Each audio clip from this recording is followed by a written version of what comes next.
আসসালামু আলাইকুম গাইস। আজকে 18/2/2026 মালয়েশিয়াতে আজকে প্রথম তারাবি। দেখুন প্রচুর লোক, পরিপূর্ণ আজকে মসজিদ।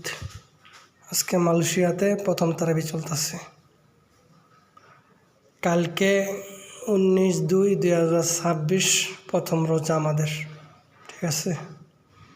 কালকে আমাদের প্রথম রোজা, আজকে এলো প্রথম তারাবি মালয়েশিয়াতে। এই জন্য মসজিদে পরিপূর্ণ লোক ভরা, বাইরেও প্রচুর লোক, ভিতরেও প্রচুর লোক। এখানে বেশিরভাগই আমাদের বাংলাদেশি ভাই।